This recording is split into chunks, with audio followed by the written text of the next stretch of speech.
नमस्कार, मैं हूं आपके साथ हिमानी नैथानी और इस बुलेटिन की शुरुआत इस वक्त की बड़ी खबर के साथ करेंगे। ईरान और अमेरिका युद्ध के बीच एक बहुत बड़ी खबर आ रही है। अमेरिकी न्यूक्लियर टेस्टिंग साइट पर भूकंप आया है। अमेरिका के नेवादा में ये महसूस किए गए हैं भूकंप के झटके। नेवादा में 16 बार भूकंप के झटके महसूस किए गए हैं। अमेरिका के न्यूक्लियर टेस्ट करने की आशंका जताई गई है। तो क्या डोनाल्ड ट्रंप का जो बयान है कि अभी बहुत बड़ा हमला बाकी है, क्या इसको और उसको जोड़कर देख सकते हैं? परमाणु परीक्षण के लिए नेवादा बेस का इस्तेमाल करता है यूएस। आखिर इसके क्या मायने निकाले जाए, ये बहुत बड़ी खबर है जो इस वक्त आ रही है। और साथ ही अगर डोनाल्ड ट्रंप के लेटेस्ट बयान को देखें जिसमें वो ये कहते नजर आए हैं कि ये तो सिर्फ अभी झांकी थी, जैसा कि यहां पर पजिश्कियां कह रहे थे, अभी तो पूरी पिक्चर बाकी है और बड़ा हमला जो है वो होना अभी बाकी है। तो आखिर इसको किस तरह से देखा जाए? इस बीच एक और बड़ी खबर ईरान से जंग के बीच यूएस के पूर्व डिफेंस सेक्रेटरी का बयान सामने आया है। ईरान के खिलाफ बैलिस्टिक मिसाइल्स को इस्तेमाल करेगा यूएस। ये बड़ी जानकारी कि ईरान के खिलाफ अब जो बैलिस्टिक मिसाइल है उनका भी इस्तेमाल करेगा यूएस। देखिए, इसमें कई इस जंग में अगर हम देखें तो यूएस द्वारा पहली बार ऐसे वो ड्रोन्स या कुछ ऐसे जो हथियारों का जिनका इस्तेमाल किया गया है वो पहली बार है।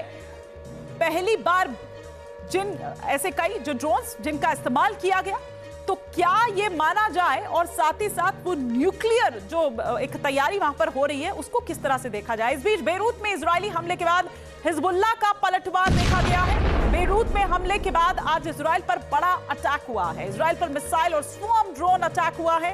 हिजबुल्लाह ने सुसाइड ड्रोन अटैक का दावा किया है। आईडीएफ के बेस और रडार साइट को उसके द्वारा यह दावा किया जा रहा है कि निशाना बनाया गया है। मतलब जो कंट्रोल सेंटर था, मतलब जो रडार साइट्स थी, उनको निशाना बनाया गया है। जो इजरायली डिफेंस फोर्स के बेसिस हैं उनको निशाना बनाया गया है। यह हिजबुल्लाह दावा करता हुआ नजर आ रहा है।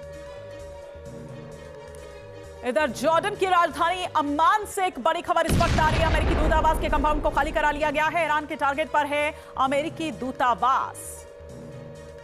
तो एक के बाद एक वो सैन्य बेसिस, दूतावास जिनको टारगेट कर रहा है ईरान, और ईरान के टारगेट पर है अमेरिकी दूतावास। अब ना केवल दूतावास बल्कि अमेरिका द्वारा और इजराइल द्वारा यह कहा भी गया है कि बच्चों को निशाना बनाया जा रहा है। हालांकि ईरान द्वारा भी यह कहा गया है कि कई बच्चे ऐसे जिनकी कब्र खोदी जा रही है। क्यों? क्योंकि वो मारे गए हैं अमेरिका और इजराइल के इस अटैक में।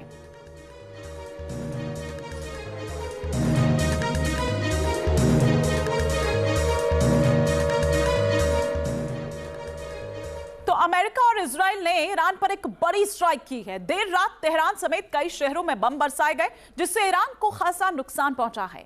इस्लामिक रिजीम को किस तरह से टारगेट किया जा रहा है, एक रिपोर्ट के जरिए हम आपको दिखाते हैं।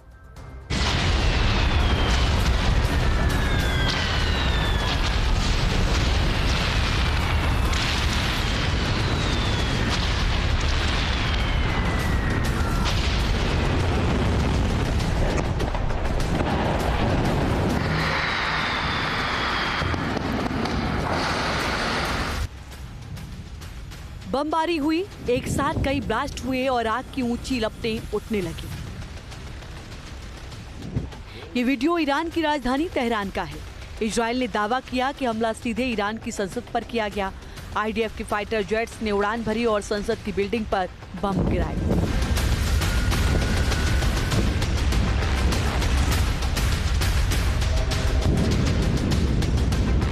धमाकों के तुरंत बाद भीषण आग लगी, साथ ही धुएं का गुबार उठने लगा।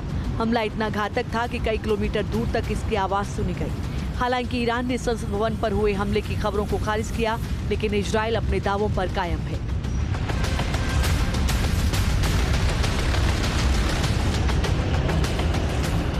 तेहरान के कई इलाकों में एक साथ धमाके सुने गए। इस अटैक के बाद रिहायशी इलाकों में अफरा तफरी मच गई। Holy shit!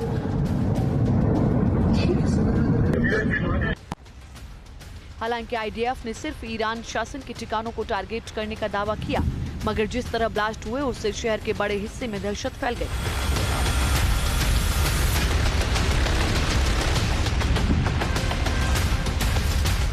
धमाका हुआ तो पूरा इलाका दहल उठा। ये वीडियो पश्चिमी तेहरान का है, जहां इजराइल ने जबरदस्त बमबारी की। आईआरजीसी के ठिकानों को टारगेट करते हुए अटैक किया गया। जैसे ही बम गिरा तेज आवाज हुई और पूरे इलाके में धुआं फैल गया।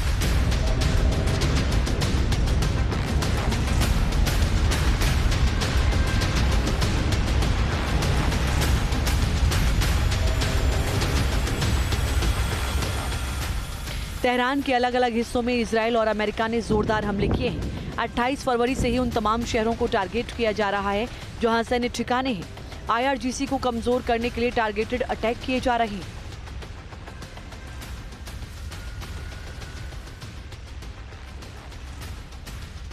अब तक सबसे ज्यादा हमले तेहरान, इस्फहान, कोम, केरमानशाह, बंदर अब्बास, बुशहर पर किए गए हैं।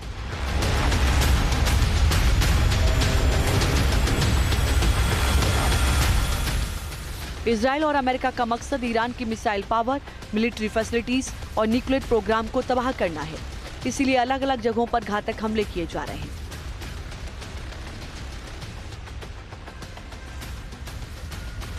अमेरिका और इजराइल के साझा ऑपरेशन में ईरान की नेवी फैसिलिटीज को भी काफी नुकसान पहुंचा है। बंदर अब्बास में ईरानी नौसेना के बेस पर सटीक हमला किया गया और फ्लोटिंग फॉरवर्ड बेस शिप को निशाना बनाया गया। तेल टैंकर के तौर पर इस्तेमाल किए जाने वाले इस शिप को पूरी तरह तबाह कर दिया गया। ईरान की तबाही के लिए इजराइल लगातार अटैक कर रहा है। खजेस्तान प्रांत में बंदर महशहर नेवल बेस पर भी भारी बमबारी की गई। IRGC के इस अहम ठिकाने को तबाह करने के लिए एक साथ 6 बम गिराए गए। रणनीतिक तौर पर ईरान को कमजोर करने की पूरी कवायद हो रही है। फिलहाल हमले थमने वाले नहीं हैं। सवाल यही है कि तबाही का ये सिलसिला अब और कितना आक्रामक होगा। Team news nation. और इस वक्त एक बड़ी खबर आ रही है, लेकिन उससे पहले मैं आपको बता दूं कि हमारे साथ ब्रिगेडियर विनोद दत्ता भी जुड़ चुके हैं। उनसे भी हम चर्चा करेंगे और साथ ही साथ हमारे वरिष्ठ सहयोगी मधुरेंद्र कुमार लगातार हमारे साथ बने हुए हैं। लेकिन इस बीच इजरायल की एयर स्ट्राइक से दहल गई है ईरान की राजधानी तेहरान। उत्तर पूर्वी तेहरान में इजरायली एयरफोर्स की बमबारी देखने को मिली है। IRGC के कैंप्स को IDF ने निशाना बनाया है। रिहायशी इलाकों में IRGC की इमारतों पर बमबारी की गई है, जो कभी सत्ता का प्रमुख केंद्र या यूं कहिए कि जो राजशाही और वो जो तमाम राज जो है वो वहां पर रहते थे, उनका अड्डा हुआ करता था, उनका ठिकाना हुआ करता था, उसको निशाना बनाया गया है। IRGC की इमारतों पर बमबारी की गई है। रिहायशी इलाकों में बमबारी की जा रही है। अब देखिए, आपकी एक दूसरे से लड़ाई है, अलग बात है। आप सैन्य बेसिस जो एयर बेसिस हैं उनको आप निशाना बनाइए, दूतावास को आप निशाना बनाइए, लेकिन अब तो सिविलियंस भी किस तरह से टारगेट किए जा रहे हैं। इस बीच एक और बड़ी खबर, बेरूत पर इजरायली एयरफोर्स का भीषण प्रहार हुआ है। हिजबुल्लाह के कई ठिकानों पर बमबारी की गई है। हिजबुल्लाह के कई लड़ाकों को मार गिराने का दावा किया गया है।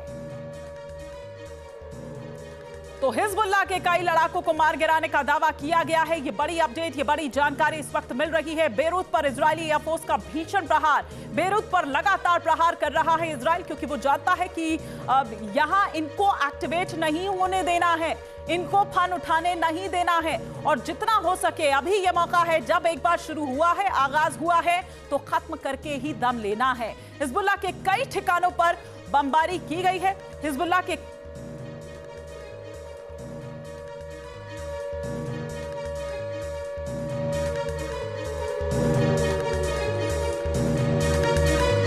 तो बड़ी जानकारी इस वक्त मिल रही है और मधुरेंद्र जी हमारे सहयोगी इस वक्त हमारे साथ जुड़ रहे हैं। मधुरेंद्र जी, अगर हम यहां पर बात करें कि वो जो भूकंप आया है ईरान अमेरिका युद्ध के बीच, ये बहुत बड़ी खबर है कि जो न्यूक्लियर टेस्टिंग साइट है वहां पर भूकंप आया, और इसका तो नेवादा का इस्तेमाल तो वो न्यूक्लियर टेस्ट करने के लिए ही करता है, इस बेस का इस्तेमाल। तो क्या इसको देखें, ये बहुत बड़ी खबर की ओर इशारा कर रहा है, इंगित कर रहा है?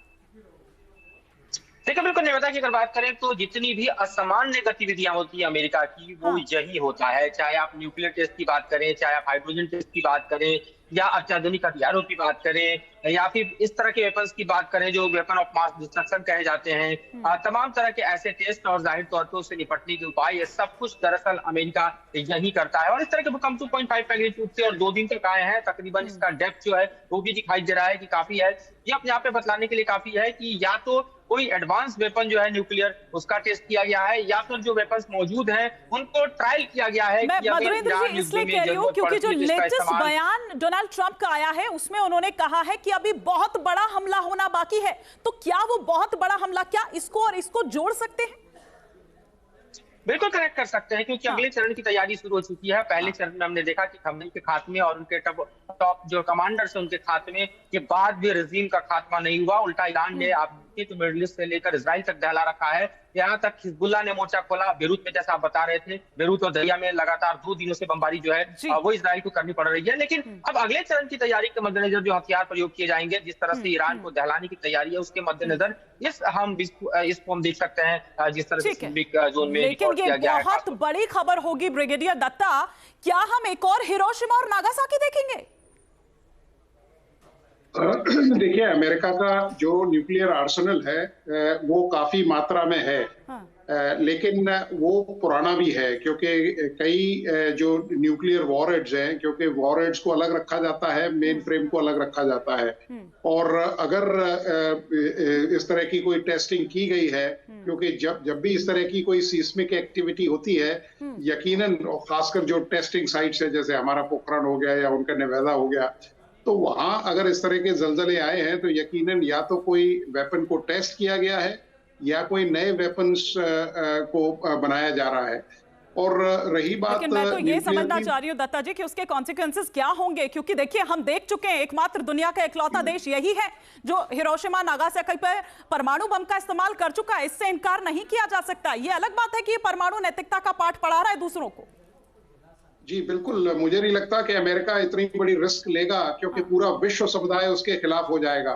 और भी कई इस तरह की न्यूक्लियर ताकतें हैं, कुछ नोन है कुछ अननोन है, जो अमेरिका के पीछे मतलब पड़ जाएंगी। तो ये जो न्यूक्लियर वेपन्स होते हैं, these are weapons of deterrence. ये मतलब टेक्निकल वेपन्स नहीं है कि इनको आप किसी भी लड़ाई में इस्तेमाल कर सकते हैं। तो मुझे लगता है कि अमेरिका केवल अपने जो वेपन्स हैं या तो उनको टेस्ट कर रहा है या कोई और अपनी इन्वेंटरी को बढ़ा रहा होगा। मुझे नहीं लगता कि वो इसका इस्तेमाल करेगा, क्योंकि मिडिल ईस्ट में अमेरिका के भी अपने इंटरेस्ट है। और अगर इस तरह का, देखिए सन 45 की बात अलग थी, आज मतलब 2026 में अमेरिका इस बारे में सोच भी नहीं सकता। और सिचुएशन इतनी ग्रेव नहीं है कि साहब न्यूक्लियर स्ट्राइक किया जाए। तो ये क्या सिर्फ एक डराने के लिए हो रहा है, क्या एक मैसेजिंग के लिए हो रहा है जो IRGC घुटने था? और आप ये देखिए ना, अयतुल्ला खामेनी को आपने मार दिया, सिर्फ इतना काफी नहीं है, काफी सारी लेयरिंग है, काफी घेरा है IRGC, जिसको जो एक बड़ा चैलेंज आपके लिए। उसके बाद अगर बासिज की बात करें, ये तो बहुत ही वफादार है, ना केवल इतना बल्कि वो धार्मिक तंत्र, वो मौलाना, आपको इन सबसे होकर गुजरना होगा। मैं सर इस सवाल के साथ आऊंगी, ये बहुत इंपॉर्टेंट चुकी है और आपसे समझना चाहूंगी, लेकिन एक बड़ी खबर इस वक्त आ रही है। ईरान से जंग के बीच अमेरिकी स्टेट डिपार्टमेंट